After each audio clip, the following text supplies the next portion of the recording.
The sky split open like a wound. Sarah Keating had exactly 3 seconds to understand that the man riding hard toward her was not coming to help her. He was coming to collect what he believed she owed, and the debt he had in mind had nothing to do with money. Sela's drum reined his black horse to a brutal stop 10 feet in front of her, sending a wave of red Arizona dust across the porch of the Copper Ridge General Store. Behind him, 2 more riders fanned out like the wings of a vulture.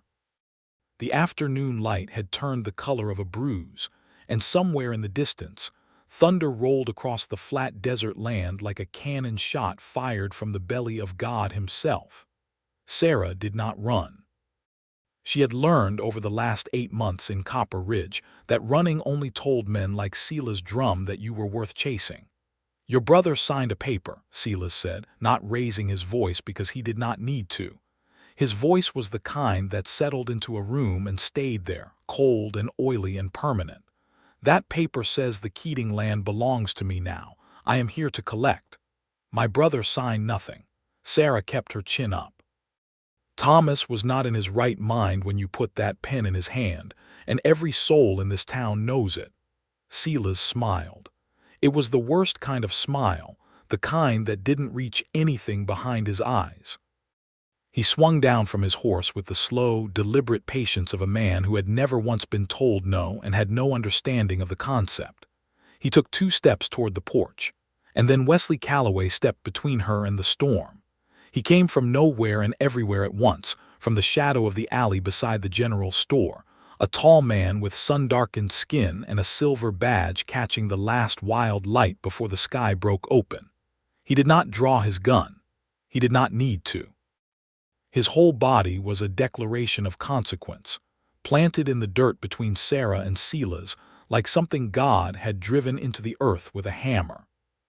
He turned his head just slightly, just enough so that Sarah could hear him clearly, and he said, "Get behind me." His voice was low and steady, the kind of voice that didn't argue with itself, and Sarah Keating, who had not leaned on a single soul since she buried her mother at the age of 17, stepped back without a word and let Wesley Calloway become the wall between her and everything that wanted to destroy her. That was the moment everything changed.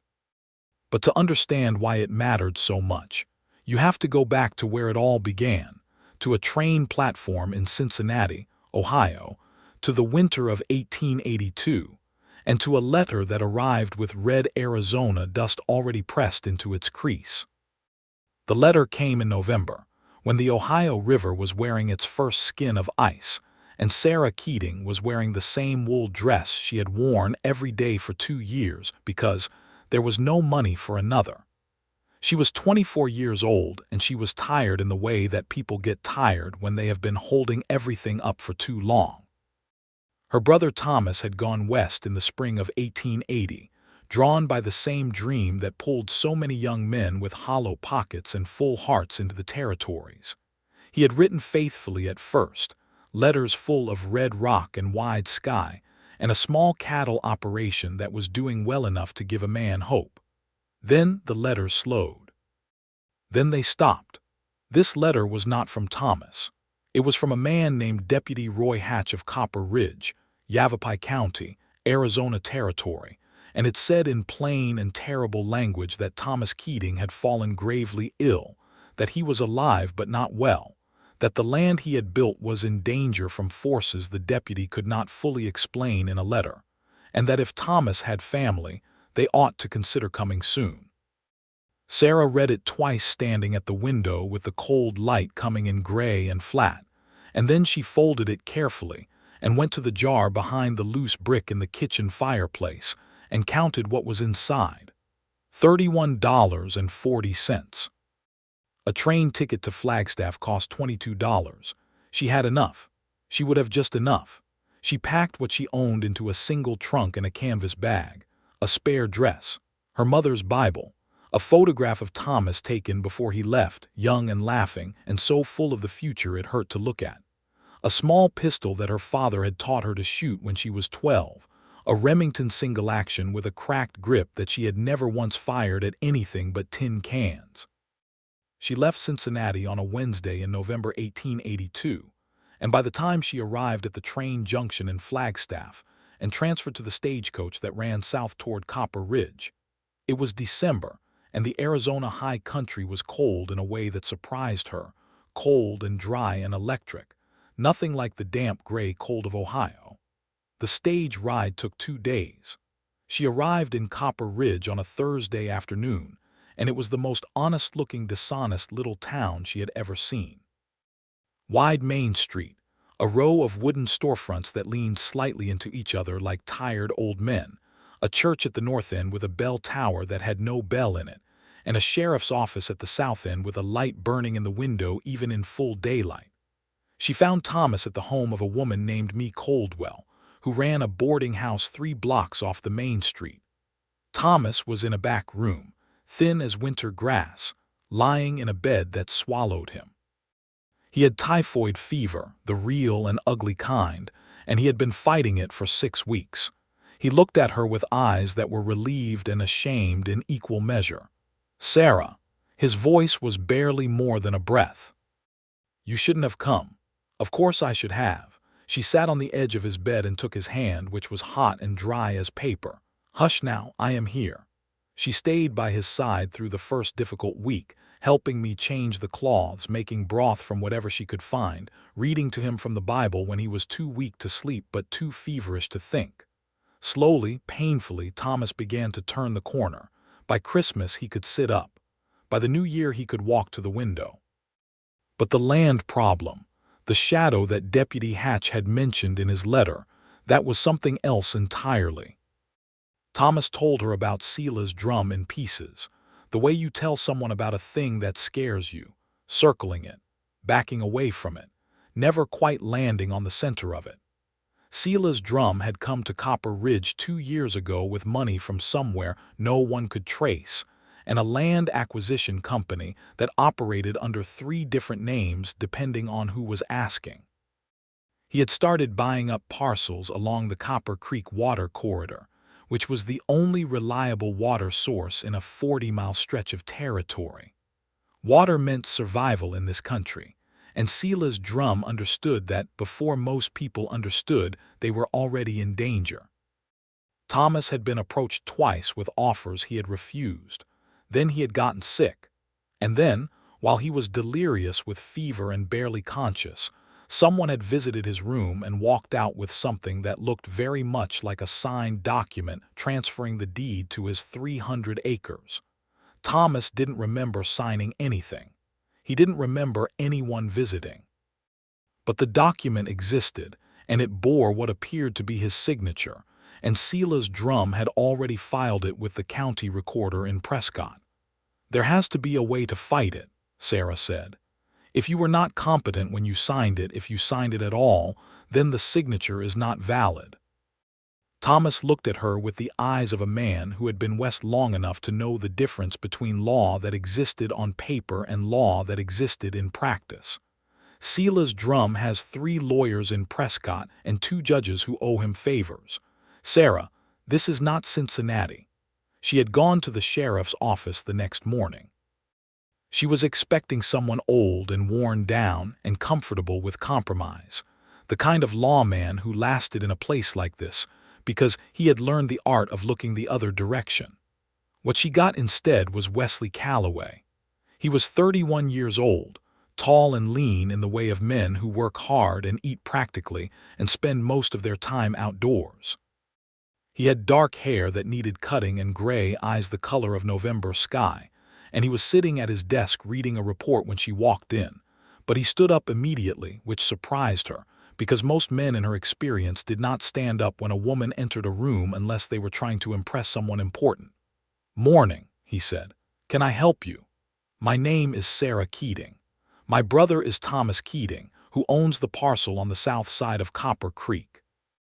Someone has apparently stolen his land with a fraudulent document, and I need to know what the law can do about it." He looked at her for a moment, and she noticed that he was one of those rare people whose face, when they were listening, looked like they were actually listening and not just waiting for you to stop talking. "Sit down, Miss Keating," he said, and pulled the second chair in the room away from the wall and set it in front of his desk. She sat. She told him everything Thomas had told her. Wesley listened without interrupting, which was another surprise. He asked 3 precise questions when she was done. He wrote 2 things in his notebook. Then he leaned back and looked at her with those November eyes and said, "I know about the document. I have been looking into Drum's operations for 4 months. What I do not have yet is proof that holds up outside this county. So you believe my brother, I believe your brother, and I believe the document is fraudulent. Proving it is another matter. What does it take to prove it? Another witness, someone who can testify to what was done in that room, or a flaw in the document itself that a judge cannot ignore." He paused. "I have been writing letters to the territorial office in Prescott. I have been documenting every transaction Drum has made in this county. I am building something, Miss Keating, but I need time." "Time may be something my brother does not have in abundance," Sarah said, and she was not talking only about Silas Drum when she said it. Something crossed Wesley Calloway's face then, something brief and complex that she couldn't name. He said, "I understand. I will do everything the law allows me to do." She stood up to leave. She was at the door when he said, "Where are you staying?" "Me Coldwell's boarding house." He nodded slowly. "Stay close to town, Miss Keating.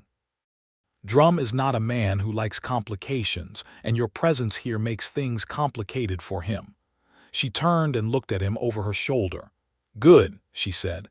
"Let him be uncomfortable." And then she walked out into the thin January sunlight of Copper Ridge, Arizona territory, and felt, for the first time in a very long time, like she was not completely alone. She did not allow herself to think about the way Wesley Calloway had looked at her when she wasn't looking at him. She had more important things to think about. But she noticed. January in Copper Ridge settled into a cold, tense routine. Sarah spent her mornings with Thomas, helping him regain his strength, walking with him in slow loops around Me Coldwell's parlor, making sure he ate 3 solid meals a day. In the afternoons, she helped me with the boarding house chores in exchange for a reduced room rate, because $31 went only so far and she needed to make it last. She also started paying attention to Silas Drum. She was careful about it. She did not confront him or seek him out. She simply watched. Copper Ridge was small enough that watching was easy if you were patient. She watched who came to see Drum at his land office on the main street. She watched which ranchers came out of his office looking relieved and which ones came out looking sick.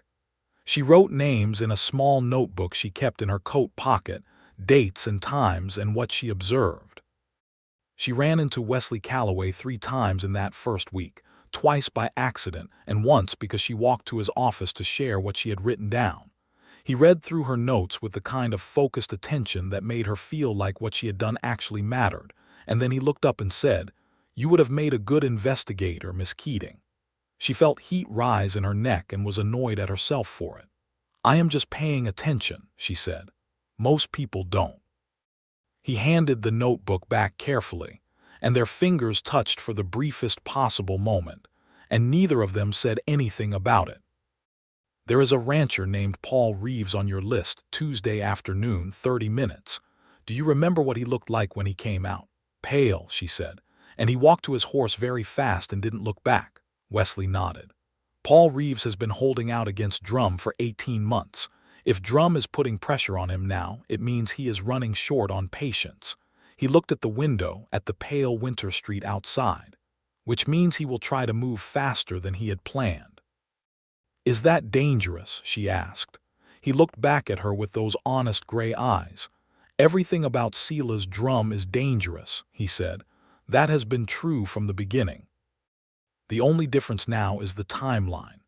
She walked back to Me's that afternoon with her hands tucked into her coat pockets and her thoughts running fast and complicated.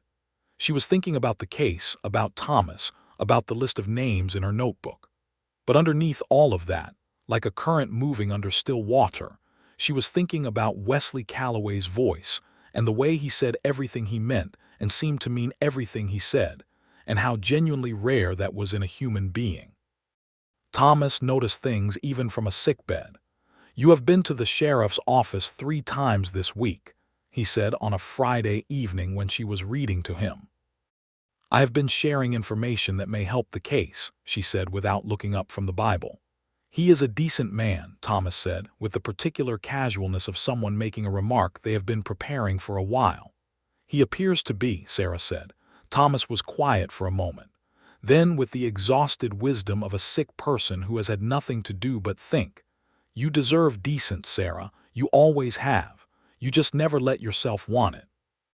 She closed the Bible and looked at her brother.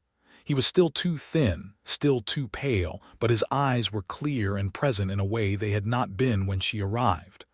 "Worry about your land," she said. "I will worry about myself." He smiled, which looked like the old Thomas when he did it, and didn't press further. But the word stayed with her. February arrived with unseasonably warm days and cold nights that dropped to freezing, and with it came the first real escalation from Sela's drum. 3 of the ranchers on Sarah's list received formal notices from a Prescott law firm demanding they vacate parcels they had held for years. The notices cited the same land acquisition documents that had been used against Thomas, and the pattern was now impossible to ignore.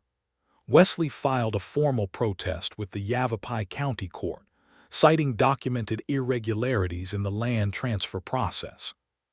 He also sent a long letter to the United States Land Office in Washington, which was a slow process, but the kind of slow process that eventually produced results that even Sela's drum could not simply buy his way past. He told Sarah about it over coffee at Me Coldwell's kitchen table, because Me had decided that the sheriff was welcome in her kitchen any morning he cared to stop by, which was a subtle form of community endorsement that no one in Copper Ridge missed. The coffee was thick and strong the way they made it in that country, and outside the window the February light came in pale and clean, and Sarah sat across the table from Wesley and thought that there was something almost unbearably normal about this, 2 people drinking coffee and talking about serious things, and that the normalcy of it was what made it feel so fragile. "What is your plan if the territorial office moves slowly?" she asked. "I have a secondary plan," he said. He wrapped both hands around his coffee mug, and she noticed that his hands were large and careful-looking, the hands of a man who had learned to be deliberate with everything he did. "I have been in contact with a territorial marshal in Flagstaff. If I can get the right kind of testimony from the right kind of witnesses, he has the authority to come in with territorial jurisdiction that overrides Drum's local arrangements." "What kind of testimony?" He looked at her carefully. "Someone who was in the room when your brother supposedly signed that document." She felt the ground shift under her. "You know who was in the room?" "I think I might," he said. "There was a woman who worked as a nurse during the height of the fever outbreak. She went through that room during the worst of Thomas's illness. She left Copper Ridge in January, which was not unusual except that she left very quickly and went to Tucson, which is a long way from anywhere she had reason to be. Can you find her? I have someone looking." He took a drink of his coffee and was quiet for a moment. "Miss Keating, I want you to understand that what we are doing is not without risk. Drum knows I am investigating him. He knows you are here. He is a man who has always preferred solving problems before they become problems." She met his eyes across the table and held them without flinching. "I am not leaving Copper Ridge," she said. "Not without Thomas's land secured and Thomas on his feet." Something in Wesley's expression shifted, softened in a way that was private and brief, gone almost before she could register it. "I did not think you were," he said. They sat in Me's kitchen for another hour after that, talking about smaller things, about Me's extraordinary ability to make good bread in a dry climate, about the town's history, about the church with no bell. Wesley told her that the bell had cracked during transport from Prescott 4 years ago, and the congregation had been collecting funds for a replacement ever since, and were about $60 short, which in a poor town could take years. She told him about Cincinnati, about the river in winter, about the way her mother used to say that ice was just water that had decided to stop moving for a while and wait for better conditions. He laughed at that, a real laugh, quiet and genuine, and she thought she could hear in it what he must have sounded like before whatever had made him serious had done its work on him. She did not ask, not yet, but she wanted to. The woman in Tucson was named Clara Finch, and Roy Hatch, the deputy who had written Sarah the original letter, tracked her down in the second week of February. She had been a practical nurse working a circuit through the small territorial towns, staying where the need was greatest. She was 42 years old, and she had a conscience that had been bothering her since January, which is why when Roy Hatch showed up at her boarding house in Tucson and asked her quietly if she had ever worked in Copper Ridge, she sat down and told him everything. She had been in the room the night the document was signed. She had not understood what she was witnessing at the time, because the man who brought the paper had introduced himself as Thomas Keating's business associate and said the paperwork was routine. Thomas had been barely conscious, burning with fever, and the man had guided his hand across the page with the practiced ease of someone who had done this before. Clara Finch had felt wrong about it immediately and had said nothing, which was the thing that had been eating her alive for 6 weeks. She agreed to testify. When Wesley told Sarah this, he could not entirely contain the satisfaction in his voice, and Sarah felt something surge in her chest, equal parts relief and something warmer that she was still not naming. "Will her testimony be enough?" she asked. "Combined with the territorial filing and the records I have assembled, yes. I believe it will be enough to get a federal hearing and to have the document declared invalid." He was standing near the window of his office with the afternoon light catching the angles of his face, and she thought with sudden startling clarity that he was the most genuinely good man she had encountered in all her 24 years. Not good in the soft, untested way, but good in the way of someone who had chosen it deliberately, repeatedly, against real opposition. "Wesley," she said. He turned to look at her.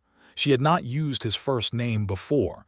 Neither of them had crossed that particular threshold yet. "Thank you," she said simply.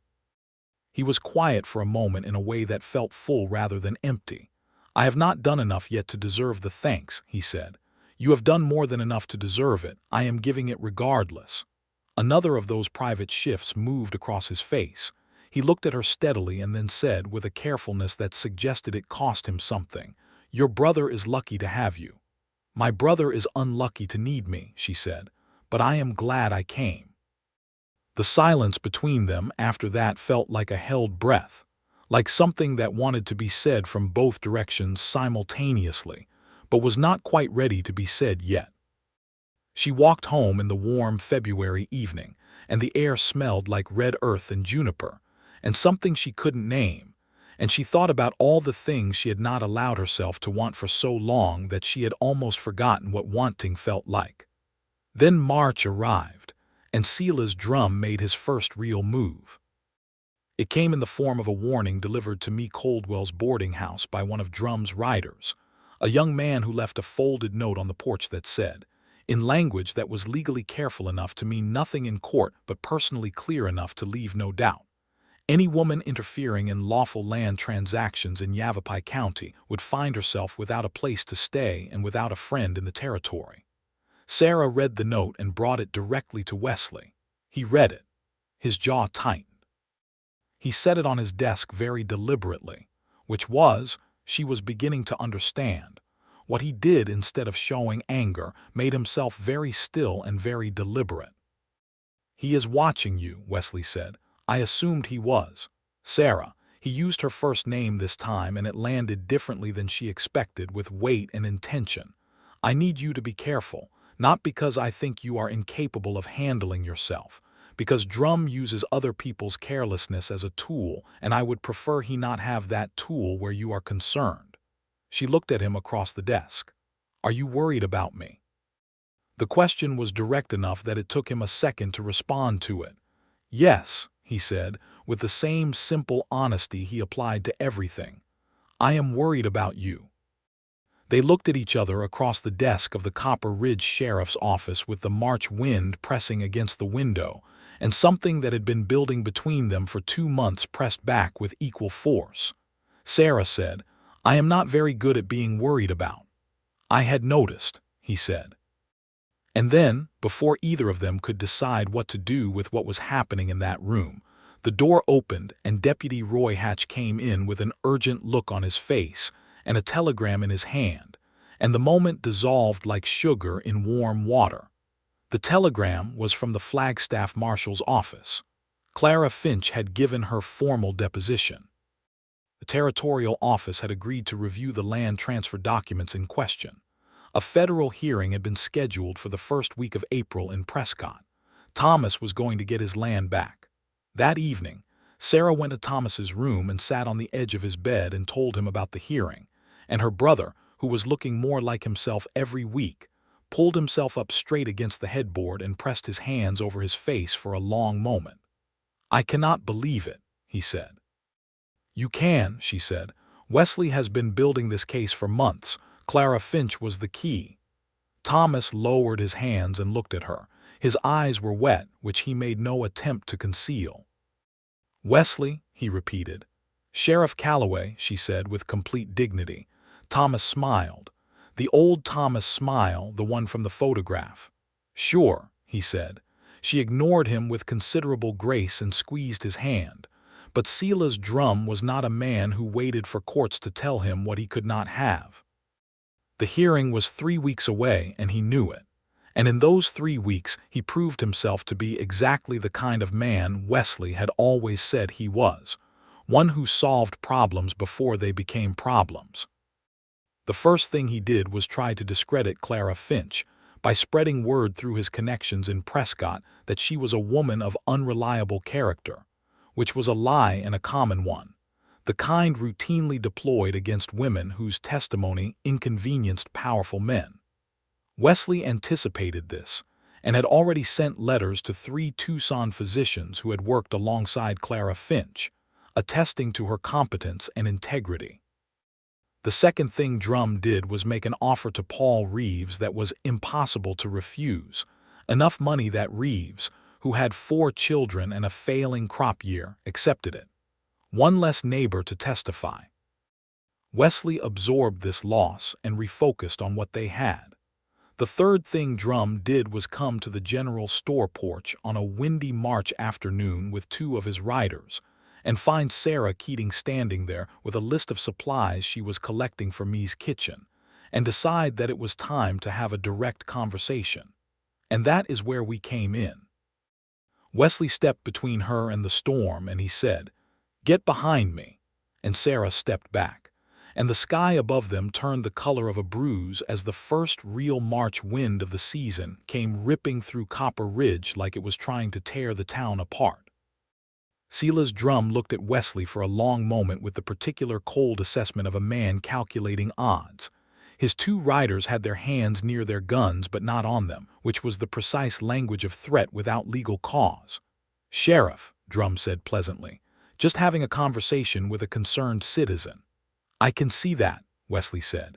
His voice was the same steady instrument it always was, no rise or fall, no performance. "Conversation is over. I do not take direction from a small county sheriff who is about to find himself without a badge." Something moved in Wesley's face, something that was not quite anger. It was something closer to the calm that lives on the other side of anger when a person has passed through it so many times they no longer need to perform it. "Try me," he said, and those 2 words contained everything relevant about who he was and what he was prepared to do. The wind hit again, harder, carrying red dust and the first warning of the real storm building in the southwest, and Drum's horse skittered sideways, and for a moment the whole scene tilted on its edge. Then Drum looked past Wesley at Sarah and said, "Enjoy what is left of your time here, Miss Keating," and he pulled his horse around and rode away with his men flanking him, unhurried and deliberate, the walk of a man who knew he had not finished and wanted you to know he knew it. Wesley turned around. Sarah was standing 2 feet behind him with her chin up and her hands at her sides and her heart hammering at a pace she refused to show on her face. He looked at her and she looked at him, and the sky behind him was the most dramatic sky she had ever seen, purple and orange and churning with weather, and the badge on his chest was catching the last light the way a beacon catches light, something to navigate by. "Are you all right?" he asked. "Yes," she said. And then, because it was true and because she was done pretending things were not true, "Thank you for what you just did." He came up the one step to the porch and stood close enough that she had to tip her face up to keep his gaze. The wind was pulling at both of them, and the storm was building fast, and the noise of it was rising. "We need to get inside," he said. "That is a real storm." She nodded, and he opened the store door and they both went in, and me Coldwell, who had been watching from the window, very intentionally found somewhere else to be. They stood in the store among the flour barrels and the bolts of calico and the smell of leather and linseed oil, while outside the storm arrived in earnest, wind-driving sheets of red dust and the first hard drops of rain, the thunder coming closer and closer until it was directly overhead. "Wesley," she said. "Yes, I need to tell you something, and I need you to let me say it without interrupting." He was quiet, which was his version of agreement.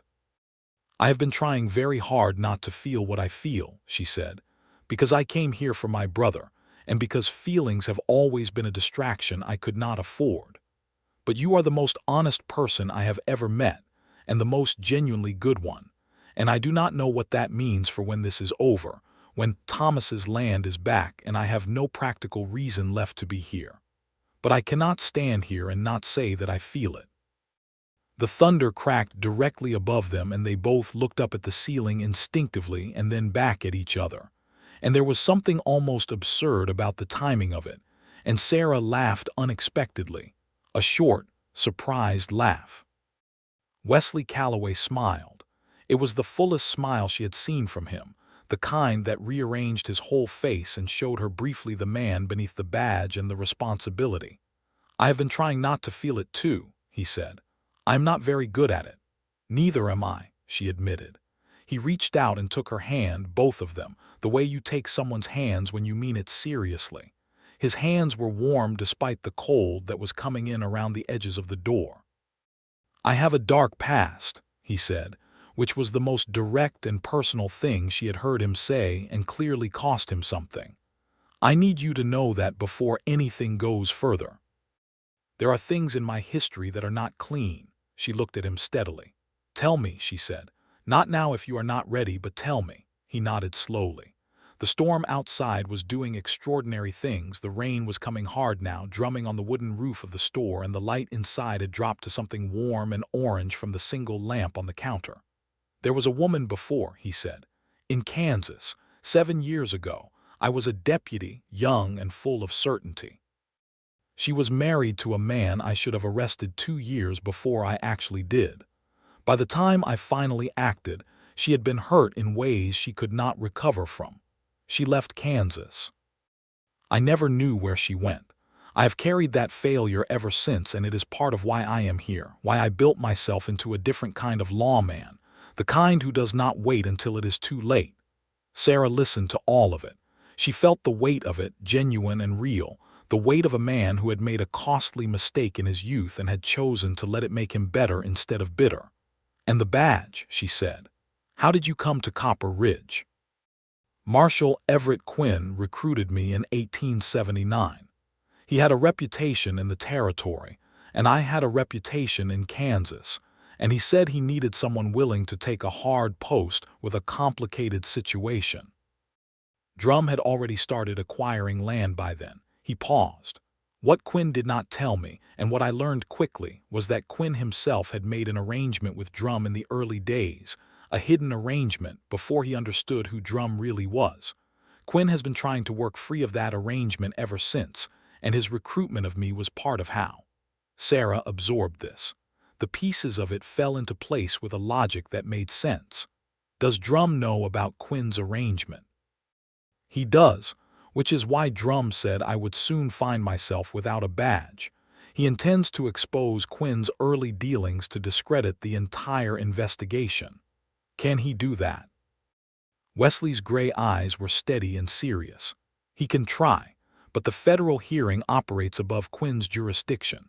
Once we are in front of a territorial judge with Clara Finch's testimony and my documentation, Drum's leverage over Quinn becomes irrelevant to Thomas's case.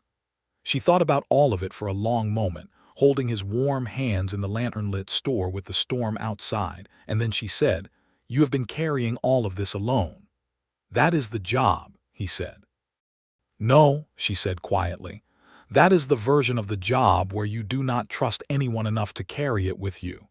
He looked at her, and she could see in his face that this landed somewhere tender and real. "You are right," he said, with the simplicity of someone who does not waste words defending their walls when the walls have already come down.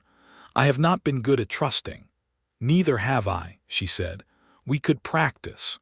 He looked at her for a long moment in the warm light. Then he said, "Sarah Keating, I would very much like to practice."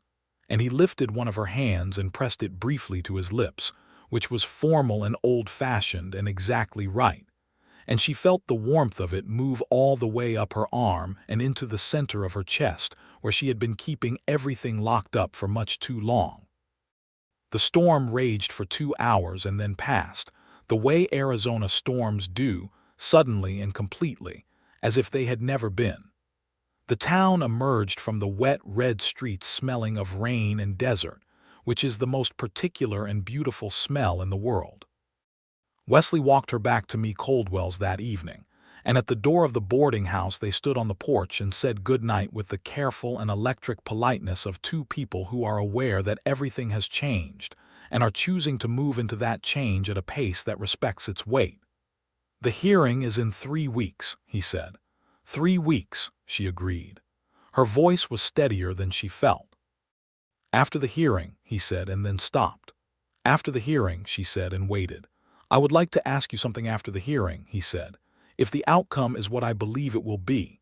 She felt warmth rise in her face and was not ashamed of it this time. "I will be here," she said. He nodded and touched the brim of his hat, which was what he did, she was learning, when words were insufficient but absence felt wrong, a small gesture that meant everything. Then he walked back down the dark street, and she watched him go until the dark took him. And then she went inside and sat at Me's kitchen table in the dark for a long time, feeling something she had almost forgotten the name for: hope. The 3 weeks before the Prescott hearing were the longest of Sarah's adult life, and also, quietly, some of the most extraordinary. She and Wesley fell into a pattern of daily life that had the texture of something permanent even though neither of them had named it. He stopped by Me's each morning for coffee, sometimes with real news and sometimes just because the day had not properly started without it.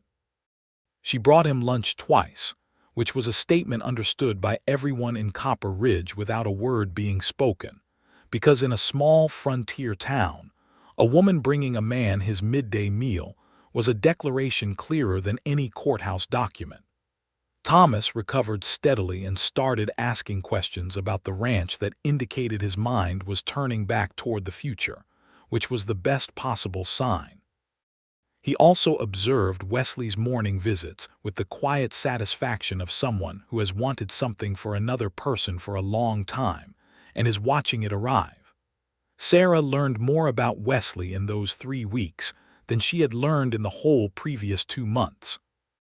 She learned that he had grown up in Missouri, third son of a farmer who had worked hard land his whole life, and passed to his boys not money but a particular stubbornness about doing what was right.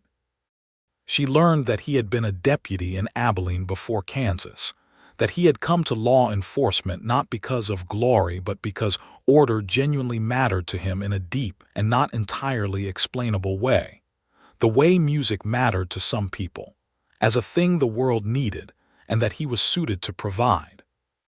She told him about Cincinnati, the real version, the part she never told anyone, the years after her mother died when she had been the only thing standing between Thomas and the kind of despair that swallowed young men whole, how she had worked 3 jobs at once for 2 years and never allowed herself to be anything but capable because the alternative was unthinkable.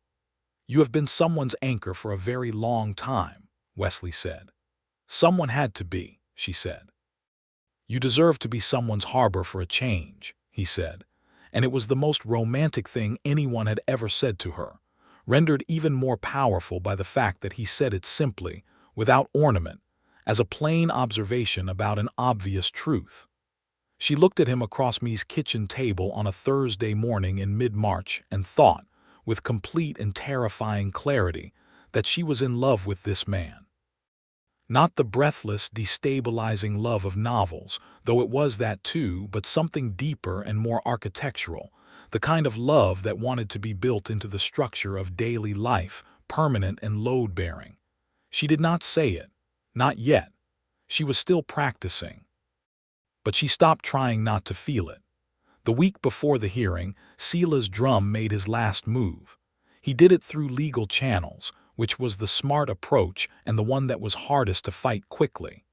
His lawyers in Prescott filed a motion to have the hearing delayed on the grounds that the primary witness, Clara Finch, was not a territorial resident and therefore was not compelled to appear.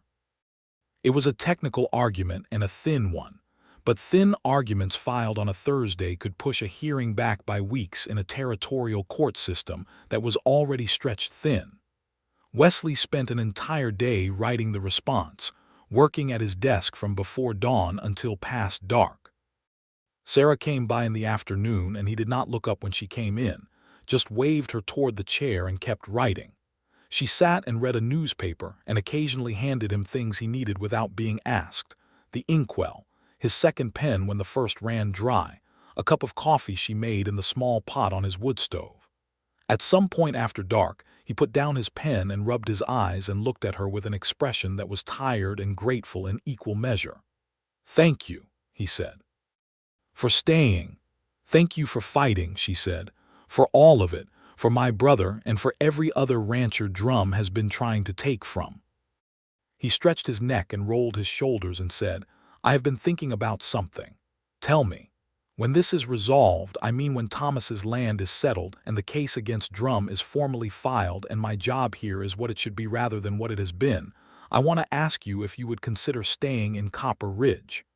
She was quiet for a moment. "Not just staying," he clarified, with the precision of a man who wants to make sure he is understood. "I mean staying because you wanted to build something here, with me." He paused. "I am asking clumsily because I am not practiced at this, but I mean it seriously." Sarah looked at him across the lamplit office with the Arizona dark pressing against the windows and the smell of ink and wood smoke in the air, and she thought about Cincinnati and the jar behind the brick with $31 in it and the train that had carried her away from everything known toward everything possible. "You are not asking clumsily," she said. "You are asking exactly the way you do everything. Clearly and honestly and without hiding what you mean. Is that an answer?" He said, with a note of something she realized with delight was nervousness. Actual nervousness in a man who she had never once seen uncertain about anything physical or professional. "It is the beginning of one," she said. "Let us get Thomas his land first, and then ask me properly." He smiled, slow and warm, the real smile. "Properly," he said. "I can do that." He filed the response to Drum's motion the next morning. The territorial court denied the delay 3 days later. The hearing stayed on schedule. The morning of the hearing, Sarah helped Thomas dress in his good clothes, the dark trousers and the white shirt he had brought from Ohio, on the assumption that there would be occasions worth dressing for.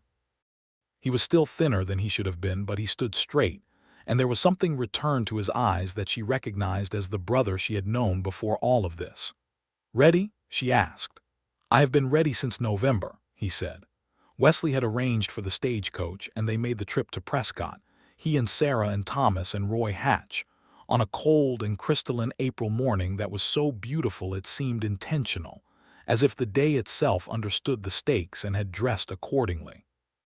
The territorial court in Prescott was a proper building with real columns and glass windows, and the sight of it impressed Sarah more than she expected, because it was proof that the law they were appealing to actually existed, was housed in a real place, staffed by real people who were at least theoretically committed to something larger than local arrangements.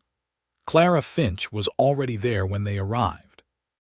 She was a compact, direct woman with gray-streaked hair and sensible clothes, and the expression of someone who had made peace with what they were about to do, and was not going to waste energy being frightened about it. She shook Sarah's hand firmly and Thomas's with both of hers. The hearing took most of the day. Silas Drum was present with two of his lawyers, and he sat through the proceedings with the composed arrogance of a man who had never lost anything, and had therefore never learned to be afraid. His lawyers were polished and precise and effective. Wesley was steady and meticulous and devastating. He had months of documentation laid out in order, dates and transactions and correspondence, a picture of systematic fraud assembled with the patience and care of someone who believed in the work regardless of how long it took. Clara Finch testified for 2 hours. She was unshakable. She told exactly what she had seen in that room on the night the document had been signed, the man who had brought the paper, the way Thomas's hand had been guided, the signature extracted from a man who did not know what he was doing. Her voice was clear, and her memory was specific, and there was nothing in her manner that gave Drum's lawyers any purchase.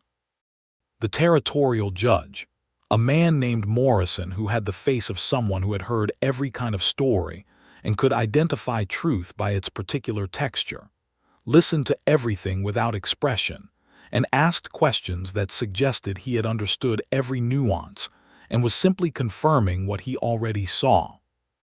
At 4 o'clock in the afternoon, Judge Morrison ruled that the land transfer document bearing Thomas Keating's signature was fraudulent and therefore void, that the deed to the 300 acres on Copper Creek reverted immediately to Thomas Keating, and that Silas Drum's land acquisition operations in Yavapai County were to be subject to full territorial investigation, with a court-martial assigned to review every transaction conducted in the previous 3 years.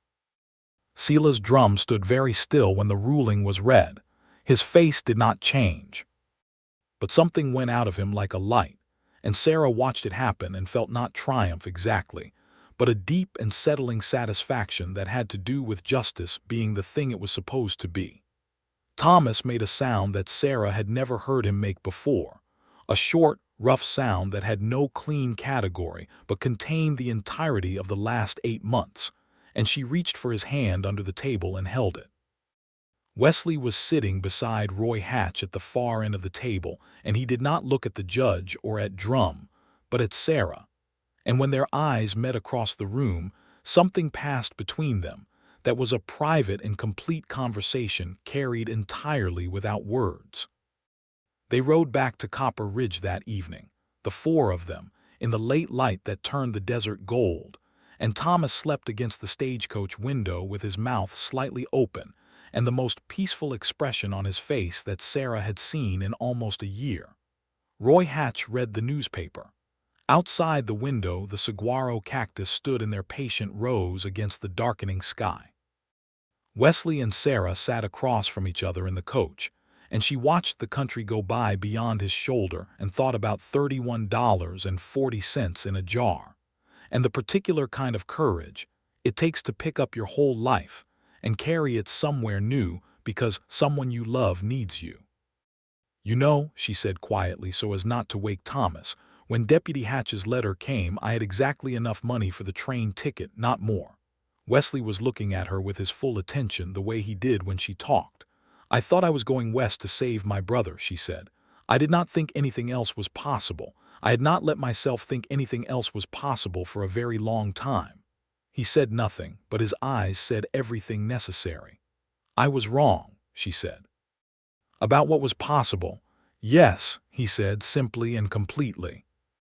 They arrived back in Copper Ridge after dark, and me Coldwell had somehow known to keep supper warm, which was characteristic of me in ways Sarah had come to deeply appreciate. They ate at the big boarding house table, all of them, Thomas eating more than he had in months, Roy Hatch telling a story about a similar case he had heard about from a judge in Tucson that made everyone laugh, me refilling everyone's coffee cup with the efficiency and affection of someone who considered hospitality a spiritual practice. After supper, Wesley asked Sarah if she would walk with him. They went out into the Copper Ridge night, which was cold and wide and full of stars in the particular abundance that you only get in high desert country, where there is no other light to compete with the sky. The town was quiet, the sounds of horses and the distant warmth of the saloon carrying faintly, and they walked without direction for a while, their feet crunching on the dry ground. He stopped when they were at the edge of the main street at the south end, near his office, with the stars above them and the town behind them and the dark desert spreading out ahead in all directions. "I told you I would ask properly," he said. She turned to face him. In the starlight he looked very much like himself, which was what she most admired about him, that he was always the same person regardless of conditions. "Sarah Keating," he said, "I am 31 years old and I have made mistakes that mattered and carried them long enough to know they are not what define me. I am a sheriff in a small territorial town with a modest salary and a practical house, and a clear set of convictions about what a man's life ought to amount to." He paused. "You are the most remarkable person I have encountered in all my years, and I do not say that because of what you have done in the last 3 months, though what you have done would have made you remarkable in any case. I say it because of who you are, the way you think and the way you love the people you love, and the way you step toward the things that frighten you instead of away from them." Sarah was very still. Her heart was beating with a fullness she had no experience managing. "I would like to spend the rest of my life with you," he said. "If you will have me, in Copper Ridge or anywhere else that suits you better, but I am asking." The stars above them were unreasonable in their abundance. The desert was completely silent in the way the desert gets after midnight, a silence so complete it felt like permission. "You said practically," she said, and her voice was not quite steady. "I have a ring," he said, and produced it from his coat pocket with the careful gesture of a man who has been carrying it for at least a week and has rehearsed this moment more than he would admit. It was a simple ring, a band of silver set with a small oval of turquoise the color of the Arizona sky, and it was the most beautiful thing she had ever seen because of what it meant and who was holding it. "Yes," she said, before he could ask again. "Yes, Wesley."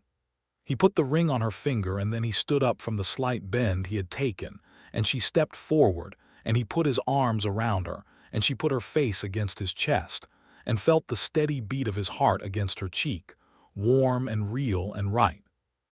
They stood like that for a long time under the Arizona stars with the cold desert air around them and the badge on his chest pressing slightly against her cheek. And Sarah Keating, who had been holding everything up for so long and alone, let herself be held.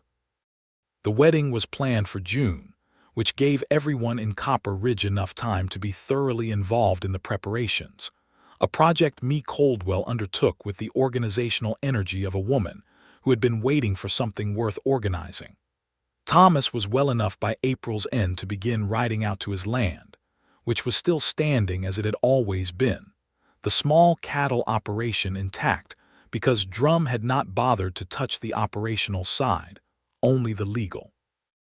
He rode the fence lines with a new intentionality, fixing what had been neglected during his illness, making plans, writing letters to former contacts in Ohio about purchasing additional stock.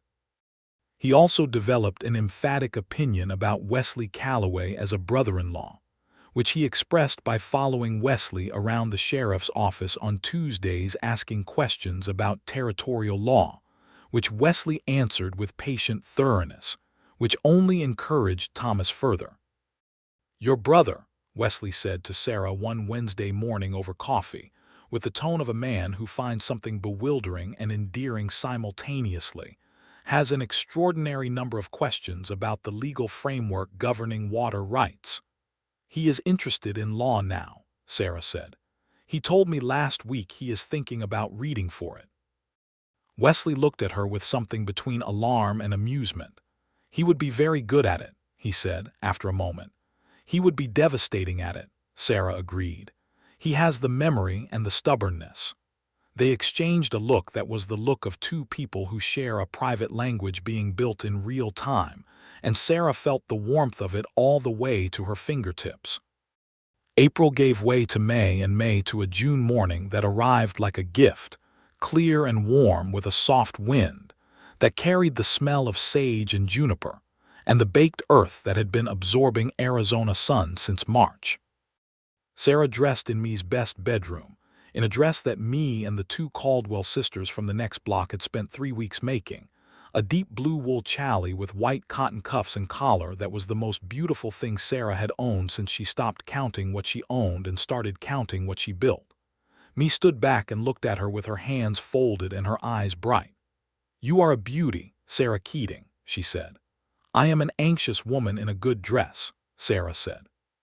"Those things are not mutually exclusive," Me said, which was so true that Sarah laughed, and the laughter settled the anxious part considerably. Thomas was waiting at the bottom of the stairs in a suit that fit better than when he had arrived in Copper Ridge because he had gained back the weight he had lost, and when he saw her, he stopped talking mid-sentence to Roy Hatch and simply looked at her with an expression that said everything about what she had been to him and what he hoped this day was for her. He offered her his arm. She took it. The Copper Ridge Church still had no bell in its tower, but someone had hung a wreath of desert wildflowers from the door frame in yellow and orange and purple that was more beautiful than any bell's sound, and the interior was full of the people of Copper Ridge, which was not a large crowd by any city measurement but was, she understood as she walked down the aisle on Thomas's arm, every person who had chosen to be there, which made every face a gift.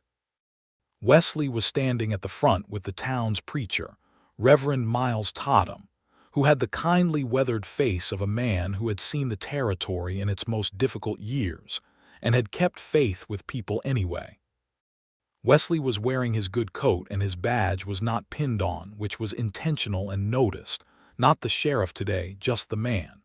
He watched her come down the aisle with an expression she would remember for the rest of her life, open and unguarded and full, the face of a man who had not expected this particular life to find him and was not wasting a single second of it. She reached him. Thomas placed her hand in Wesley's and stepped back. Reverend Totham spoke the words that turned two separate lives into one shared one, and they both said yes to all of it, yes to the better and the worse, the richer and the poorer, the sickness and the health, yes to all the versions of what could come because they had chosen each other informed and clear-eyed and without reservation. When Wesley kissed her, it was quiet and complete, and the room around them was absolutely still. And then the room was not still at all, because Me Caldwell had organized a celebration in the street outside, with food contributed by half the town and a fiddle player named Jenkins who had come down from the mining camp north of town, specifically for the occasion, and the whole of Copper Ridge turned out into the warm June afternoon to eat and drink and listen to Jenkins play reels until the sun went down. Sarah danced with Wesley in the street of Copper Ridge, Arizona Territory, in the summer of 1883, with the stars coming out above them and the fiddle singing through the warm air. And she thought about the girl she had been in Cincinnati with the jar of money behind the brick, holding everything together with both hands and no room for anything else. And she was grateful to that girl for being stubborn enough to last until this moment. She thought about her mother, who had said that ice was just water that had decided to stop moving and wait for better conditions. She had waited, and the conditions had arrived. "What are you thinking about?" Wesley said quietly against her hair. They were slow dancing now, Jenkins having shifted to something softer. "Better conditions," she said. He held her closer and she felt him smile against the top of her head and did not need to see it to know what it looked like. The days that followed the wedding were full of the practical business of merging two lives, which turned out to be the most interesting project Sarah had undertaken yet. Wesley's house, which was 3 blocks north of the sheriff's office, was the kind of house a single working man maintains with competent minimalism, clean but spare, functional but without the small accumulations that make a house feel inhabited by someone who intends to stay. Sarah's presence began to accumulate those things immediately, not in the way of someone claiming territory, but in the natural way of someone who lived fully in whatever space they occupied. A cloth over the kitchen table, her mother's Bible on the sitting room shelf. A garden started in the narrow strip of earth along the south side of the house where the sun hit longest. She planted things that would survive Arizona, which required research she conducted by asking everyone in Copper Ridge what grew in their yards and why. She planted desert marigold and evening primrose and 2 tomato plants that the woman who ran the laundry, Mrs. Aguilar, promised her would produce if she watered them faithfully every morning. She watered them every morning. Wesley watched the garden come into existence with genuine curiosity and occasional practical assistance, carrying water when she needed it, helping dig when the ground was too hard, learning the names of what she was growing because she told him and he remembered, which was so characteristic of him that she sometimes caught herself watching him purely for the pleasure of knowing that this was real. The investigation into Silas Drum's land acquisition operations continued through the summer, conducted now by a territorial marshal named Grant from Flagstaff, who had the grim focus of someone who understood the magnitude of what had been done across the county. Drum himself had retreated to Prescott after the hearing, still fighting through his lawyers, but the walls of his operation were coming down one document at a time, and it was becoming clear to everyone who watched these things that Silas Drum's time in Yavapai County was coming to a close. Marshal Quinn, whose early arrangement with Drum had been weighing on him for years, resigned from his position as territorial marshal in July and cooperated fully with the investigation, which Grant acknowledged formally, and which resulted in a record that, while complicated, was honest. It was the kind of resolution that did not satisfy everyone, but was the kind that could actually hold, and Wesley accepted it in the spirit in which it was intended. Thomas passed his preliminary law reading examinations in August, which he had been preparing for since April with a determination that impressed even Wesley, who had seen a great deal of determination in his career. He sent a letter to a law practice in Prescott about a clerkship and received an offer within the month. "You are leaving Copper Ridge?" Sarah asked. "Not immediately," Thomas said, "and not permanently. I am going to read law and pass the bar examination and then come back here, because this is where I intend to practice. This country needs lawyers who understand it from the inside." Sarah looked at her brother, this man she had traveled 1,000 miles to save, who had grown into someone she could not have predicted and was extraordinarily proud of, and she hugged him tightly and told him he was going to be formidable. "I learned it from someone," he said. She rolled her eyes and did not dignify that with a response. By September, when the desert evenings were cooling back to something bearable and the daytime heat had relented from its August extremity, Sarah knew she was expecting. She told Wesley on a Sunday evening when they were sitting on the porch of their house watching the sun go down behind the western ridges. She simply said, "Wesley, I have something to tell you," and then she told him. He was quiet for long enough that she looked at him to make sure he was all right, and his face had an expression on it that she had never seen before and would never find adequate words for, something so entirely present and open that it looked almost like pain, except that it was the opposite of pain. "Say something," she said gently. He turned to look at her. His gray eyes were bright with something she recognized, the particular brightness of someone who has been given more than they expected. "We are going to have a child," he said, as if confirming it to himself. "We are," she said. He reached over and took her hand and held it and did not say anything else for a while, and she did not need him to, because she could feel in the quality of his silence that he was feeling everything she was feeling, and that it was too large for immediate language, and that it needed to just be held for a moment before anything was said about it. Eventually he said, "I will build a room." She laughed. "We have months yet." "I will start planning the room," he said, with such immediate and sincere focus on the practical expression of his joy that she felt her heart expand in her chest.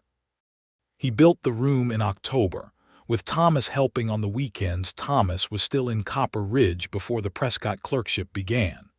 They were not skilled carpenters in the technical sense, but they were careful and stubborn, and the room came out solid and warm, added to the back of the house with a window that faced east for morning light. Sarah painted it the color of the sky at the particular moment just after dawn before the full blue of day, a soft and pale and luminous color that she mixed herself from pigments she bought at the general store. The Copper Ridge women organized a gathering in November that involved an extraordinary amount of quilting and food and opinions about child-rearing, and Sarah received a quilt made of fabrics contributed from a dozen different households in the county, each square its own small story about who had given it. She hung it on the wall of the new room where it caught the morning light. Sela's drum was formally indicted by the territorial court in December of 1883 on 14 counts of fraud, forgery, and unlawful appropriation, the most significant prosecution in the history of Yavapai County. He did not flee the territory, which surprised some people, though it did not surprise Wesley, who said that men like Drum always believed they could beat the system that was finally closing around them because they had beaten it so many times before. He was wrong. He was found guilty in the spring of 1884 and sentenced to 7 years in the territorial prison in Yuma. The ranchers whose lands had been taken began the process of recovery, some quicker than others. Paul Reeves, who had sold voluntarily under pressure, received a partial settlement from the recovery of Drum's assets, which covered enough of his debt to let him hold his land through another season. Not everything could be restored perfectly, because some damage that men like Drum do cannot be undone, but the direction was clear and the law was working as it was supposed to work, slowly and imperfectly, and in the end toward something real.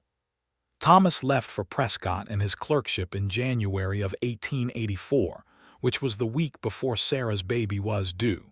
He almost didn't go.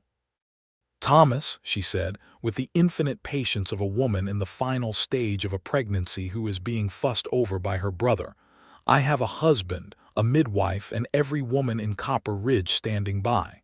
I am going to be absolutely fine. Get on the stage." "I do not feel right leaving," Thomas said. "Wesley," Sarah said, turning to her husband who was standing in the kitchen doorway. "Thomas," Wesley said, with the gentle firmness he had learned was the most effective register for Thomas Keating, "get on the stage." Thomas got on the stage. He kissed Sarah on the cheek and shook Wesley's hand and told them both to send a telegram the moment anything happened. Wesley sent the telegram 11 days later. It said, "Mother and son doing well, 8 pounds and very loud. We have named him James Thomas Calloway." Thomas was back in Copper Ridge within the week regardless, which no one had really doubted. James Thomas Calloway arrived into the world with a specific and urgent opinion about having arrived, which he expressed at volume and without apology. He was large and pink and alarmingly present from his first moments, and he had his father's gray eyes and his mother's stubborn jaw, which the midwife, Mrs. Patterson, noted with the experienced observation of someone who had delivered most of Copper Ridge. Wesley held his son for the first time on a January morning in the east-facing room with the pale blue walls, in the light that came in soft and luminous through the window, and his face did the thing it had done when Sarah told him she was expecting, that thing that was too large for adequate words. "Hello, James," he said, very quietly, as if the size of his voice might overwhelm something this new and particular. James regarded him with the calm seriousness of a person who has opinions about everything, but is still gathering data. Sarah watched her husband meet his son and felt something she suspected was the closest thing to complete that a human being could feel. She was exhausted and triumphant and entirely certain of exactly where she was supposed to be. By the spring of 1884, when James was 3 months old and beginning to have what could generously be called a personality, life in Copper Ridge had settled into a shape that Sarah would not have been able to imagine from a train platform in Cincinnati 2 years before. Wesley walked to work each morning and came home each evening, and the work he did in between mattered in ways she could see measured in the faces of the people he served. A town that was quieter and fairer now that its primary source of corruption had been removed and was being replaced by something more durable. He was not only a lawman in the technical sense, but a presence in the community that people oriented themselves by, the way you orient yourself by a fixed star when everything else is moving. Sarah had started teaching at the Copper Ridge School 2 days a week, which had come about organically from a conversation with the schoolteacher, Mrs. Albright, about the shortage of people who could read and write well in the community, particularly women. She was not trained as a teacher, but she was competent and patient and extremely good at explaining things without condescension, which turned out to be the primary qualification. Mee Coldwell continued to run the best boarding house in the county and to maintain her conviction that feeding people was the primary form of love, a conviction Sarah had stopped arguing with because she was increasingly certain Mee was right. Thomas came back to Copper Ridge in the fall of 1884 with his law reading completed and his bar examination passed, and a modest practice established in one of the offices on the main street, where he rapidly developed a reputation for tenacious and exceptionally thorough case preparation that made him beloved by clients and quietly feared by opposing counsel. He was 27 years old and flourishing in a way that Sarah watched with the specific pride of someone who has helped carry a person through the dark part of their story and now gets to watch the good part.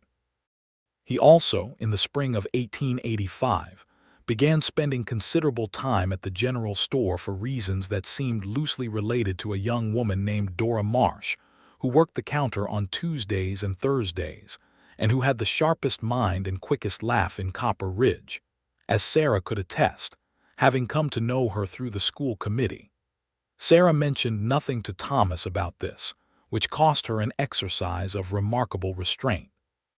Wesley noticed her restraint and was clearly entertained by it, which she chose not to acknowledge but which made her love him specifically. The summer of 1885 was hot and brilliant and full of ordinary life, which Sarah had come to understand was not ordinary at all.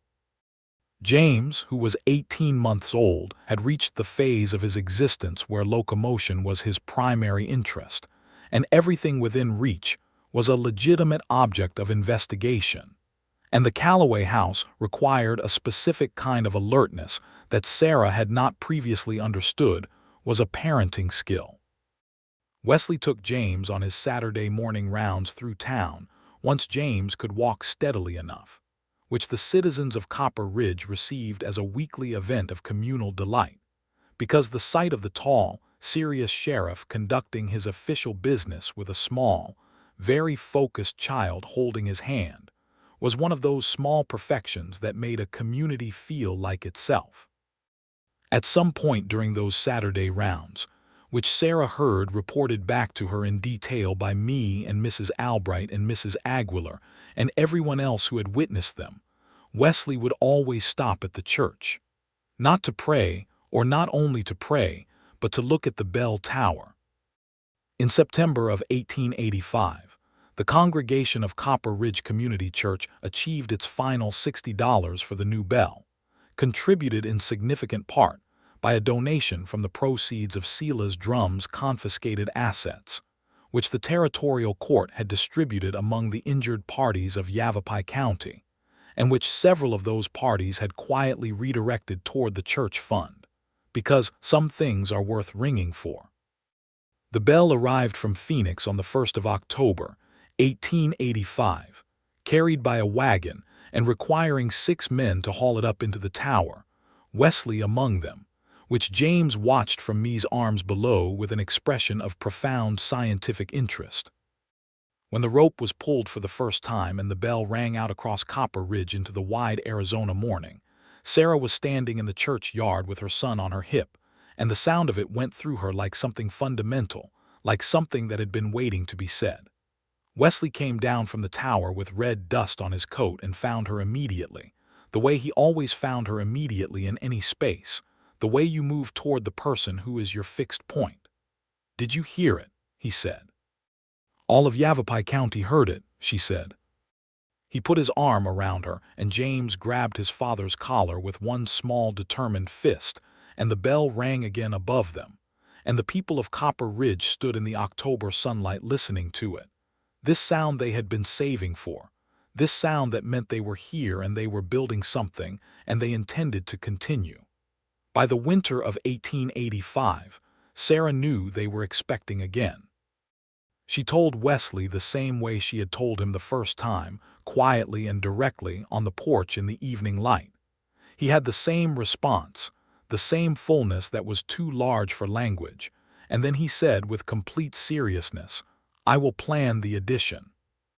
She laughed and he smiled, and James, who was 2 years old and already very sure of his own authority, looked up from the wooden horse he was dragging across the porch floor and said something declarative in the specific language of a 2-year-old that neither of them could fully decode, but that sounded very much like an opinion about the whole matter. "Exactly," Wesley told him. Thomas, when informed, reacted with a combination of delight and the particular competitive sibling energy that never really leaves a family no matter how old everyone gets. "Dora and I are getting married in the spring," he said. Sarah looked at him. Then she said, with the serenity of someone who has been waiting a long time to say something and is savoring the moment, "I know." Thomas looked startled. "How do you know?" "Because I have been watching you eat at least 4 cups of coffee a day in the general store on Tuesdays and Thursdays for 6 months, Thomas. I have eyes." "You could have said something." "I was being respectful of your process," she said with great dignity. He shook his head at her and then reached across and hugged her, which he had always done when words were insufficient, going all the way back to childhood. The spring of 1886 brought 2 weddings in the Keating family circle, Thomas and Dora's in April, which was the most joyful occasion Copper Ridge had seen since the bell was hung, and the birth of the Calloway's second child in June. A girl this time, dark-haired and serene, who arrived with considerably less drama than James had and immediately had everyone around her organized in the way she preferred. They named her Clara Elaine Calloway, Clara for the woman whose testimony had turned the course of everything, and Elaine for Sarah's mother. Wesley held his daughter with the same careful deliberateness he brought to everything, and she looked up at him with an expression of absolute composure, as if she had arranged this outcome deliberately and was satisfied with it. James, who was 3½, inspected his new sister with the specific scrutiny of someone not yet sure whether this addition was an asset or a complication, and declared her acceptable, which everyone treated as the high praise it clearly was. Life in Copper Ridge continued to be exactly what life in Copper Ridge was, imperfect and full and honest, the kind of life that does not look extraordinary from the outside but feels, from the inside, like the only life that ever fully counted. Wesley was re-elected sheriff in the spring of 1886 without opposition, which was not because there was no one willing to run against him, but because no one in Copper Ridge, even the people who occasionally disagreed with his decisions, genuinely wanted someone else in the role. He was the town in the way that certain people become indistinguishable from the places that need them. He continued to take James on the Saturday rounds, now with Clara in the carrier on his back when she was old enough for it, and the sight of the Calloway family on a Saturday morning became one of those Copper Ridge fixtures that people oriented their weeks around. Sarah continued to teach 2 days a week, and in 1887 she expanded to 3. And in 1888, when Mrs. Albright moved to Phoenix to be near her daughter, Sarah became the primary teacher for the Copper Ridge School, which she ran with a combination of high standards and deep affection that produced results the community celebrated every spring at the end-of-year examination. She was 30 years old in 1888, and she thought sometimes about the woman she had been at 24, standing at the window in Cincinnati with $31 and a letter in her hand, tired in the way of someone who has been holding everything up alone for too long. She was not tired now, or not in that way. She was tired in the good way, the way of a person fully engaged with a life that matters to them, the tiredness that comes at the end of a full day and leads to sound sleep and the genuine pleasure of waking. Thomas had by 1888 become one of the most effective lawyers in Yavapai County, handling not only land and property cases, but beginning to take on the more complex matters of territorial rights and the treatment of the various peoples the expanding settlement was affecting, which was imperfect work in an imperfect system, but which he pursued with the particular stubbornness he had always had, directed now by law and knowledge, and a growing community of people who trusted him. Dora Keating, née Marsh, turned out to be exactly the complement Thomas needed, quick and practical and deeply funny in the way that keeps brilliant people from disappearing into their own seriousness. She and Sarah became the kind of friends that felt like they had always known each other, which is the best kind of friendship because it has no feeling of time lost. In the fall of 1888, Wesley and Sarah sat on their porch in the October evening with James, who was 5 and extraordinarily verbal, doing homework beside the lamp, and Clara, who was 2 and asleep against Sarah's side with the total abandon of a child completely secure in her world. And the desert night was doing what it always did, revealing the stars one by one until the sky was full of them, and Sarah thought about how a life is built. It is built in the ordinary moments, the morning coffee and the evening porch and the children doing their work by lamplight. It is built in the decisions you make when you are afraid, the choice to stay, the choice to trust, the choice to open the hand that has been holding everything and let someone else hold it with you. It is built in the moment a man steps between you and everything that wants to harm you and says, in a voice that does not argue with itself, "Get behind me." And it is built in what you do after that moment, how you step forward together, how you become 2 people who are stronger for being the same direction. She looked at Wesley, who was reading quietly in the other chair with his long legs stretched out before him, and the familiar lines of his face turned warm by the lamp, and she thought about the dark past he had told her about in a store full of flour barrels while a storm broke outside, the weight he had carried and offered to her honestly before he asked for anything. He had been carrying it so that he could be the kind of man who would not cause the same harm again, and she had loved him for that long before she let herself say it. She said it now, quietly, not breaking the peace of the evening but adding to it. "I love you, Wesley Calloway." He lowered his book and looked at her with those gray eyes that she had been reading for 6 years and still found new things in. "I love you, Sarah Calloway," he said, "every single day." James looked up from his homework with the particular expression of a child who finds adult sentiment both bewildering and vaguely embarrassing and said, "Are you 2 doing that again?" "We are," Wesley said. "We will always be doing that." James returned to his homework with a sigh that was entirely theatrical, and Clara slept on against Sarah's side, and the stars did their work above Copper Ridge, and the bell in the church tower was silent but present, the way all things that matter are present even when they're not making noise. The Calloway house. By the time James started school properly, and Clara was old enough to follow her brother around the yard, with the intensity of a person who has decided that wherever he is going is probably more interesting than where she currently is, had grown into itself in the way of houses where real life happens, not the showpiece kind, but the inhabited kind, with the garden along the south wall that Sarah had been expanding every spring, and the addition that Wesley had added when Clara was born, and the small library of books accumulated over 6 years of a life that included serious reading as one of its foundational pleasures. Thomas's practice on the main street had expanded to include a junior partner by 1889, and Dora, who had discovered a talent for bookkeeping of the kind that made sense of complicated figures, managed the practice's finances with a competence that Thomas publicly credited as the primary reason it remained solvent. They had a son of their own in 1889, a red-haired boy named Samuel, who took one look at the Calloway household and decided his cousins were his primary people. A decision that resulted in a level of traffic between the two houses that was, Me Coldwell observed, essentially continuous. Me herself remained the beating heart of Copper Ridge's hospitality enterprise. Her boarding house the place where travelers arrived and felt immediately they had gotten somewhere worth being.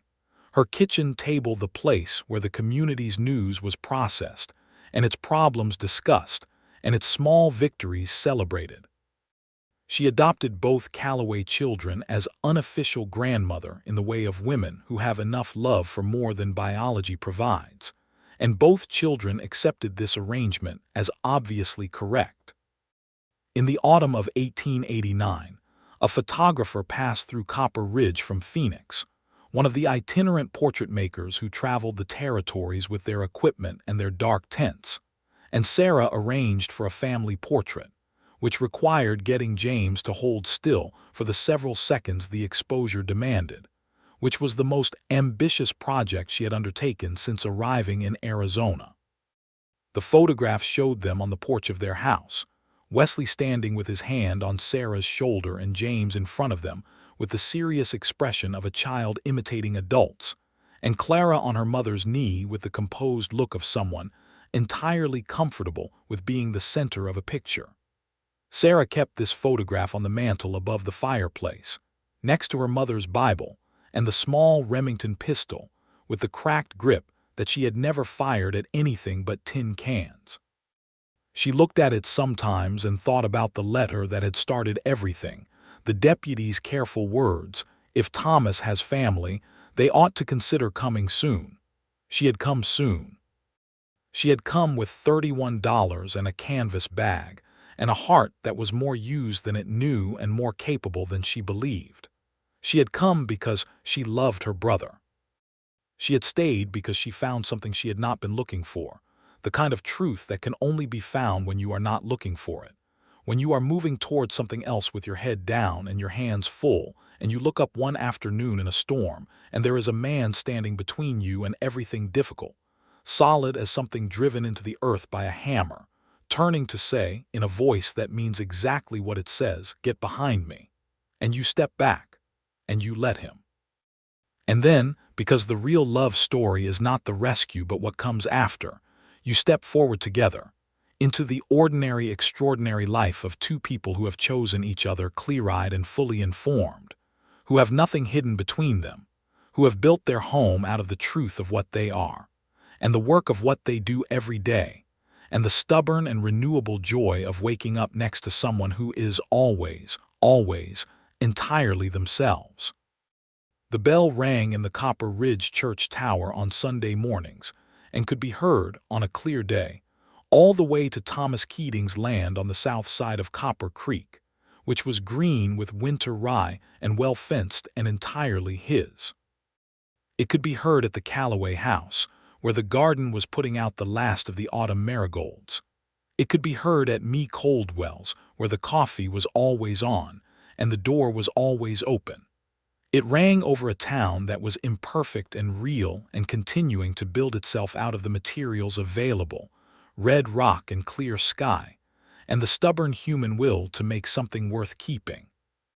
Sarah Calloway stood in her garden on a Sunday morning in the fall of 1889 and listened to the bell, and felt the warmth of the October sun on her face and the red Arizona earth under her feet, and the specific gravity of a life that was hers, built with her own hands and her own choices, and the hands and choices of the man who had become, from the moment he stepped into the space between her and the storm, the fixed star she navigated by.